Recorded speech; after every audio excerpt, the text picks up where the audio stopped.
Chief Legal Analyst Khalif Rhodes joining us. And Khalif, what could this failure, and it's an admitted failure after we saw that testimony yesterday, what could this do to the way the Secret Service is used and the future, especially when we're talking about Director Cheatle? Well, first of all, the Secret Service will continue to be there. That's their job. That is their literal mandate, is to be there to protect presidents, foreign presidents, and any other elected official, that they have to have the care and their protection during that time. But if you are called, if there is a congressional hearing, it's already a bad thing, right? If they're saying we're going to have a congressional inquiry to figure out what happened, you already know what happens, it's bad. So then once you get into that seat, you can recognize that the tensions were already boiling from the very beginning. Comer said that, look, it's going to be a 6-hour hearing. She's going to listen to hundreds of questions, and she's going to answer to the American people. So he set the tone, he raised the temperature before she even started answering questions. When you listen to the questions that were asked, there was some political gerrymandering. There was a lot of jockeying for position because we do have an election down the road.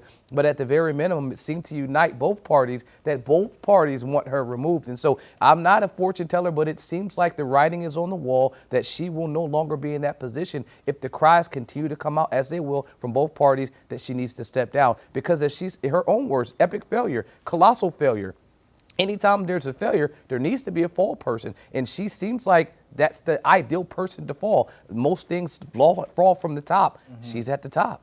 I mean, could she legally be held liable of the wrongdoings that happened? You know, a week and a half ago, there was this, dereliction of duty was mentioned a couple times yesterday. Or do you just, if you're on her side, you just, hey, we recommend the easiest thing to do is just bow out as gracefully as you can at this point? I would say 100% that she would be protected from any type of qualified immunity, just like any officer. When you see those officer-involved shootings, the bar, the standard is extremely high for a person involved in an incident while in the line of duty. However, in terms of doing her job, performing her duties, there's a lot of questions in terms of missteps and failures, and everyone could Monday morning quarterback. How come you didn't put anyone there? How come the roof wasn't protected? What happened? As we're looking back and backtracking. But as she answered the questions yesterday, regardless of what she said, it seems like at least the representatives in the room, in that committee, already had their mind made up that they no longer wanted her in that position. A couple of them said the American people have lost confidence in you. And even if there is no confidence standard or bearer for that position, it seems like the rhetoric of the day is that her position will be gone. But in terms of liability, both criminal or in civil liability, there is no type of liability unless she, showed up to the job completely drunk,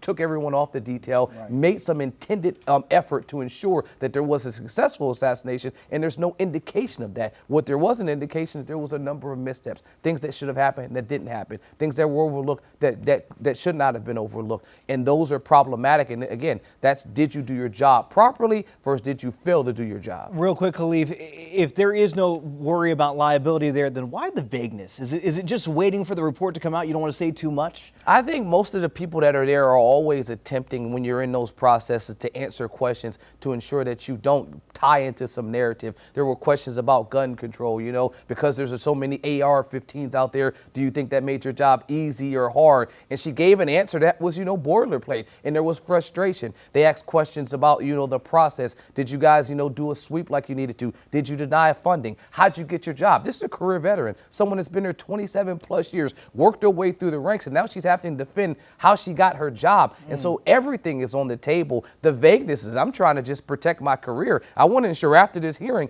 I still have a job after this. Not just am I not the director, but am I employed by this agency that I've given my entire life to? And so that's what I think the dancing was more so than anything else. I'm trying to ensure that I'm still employed.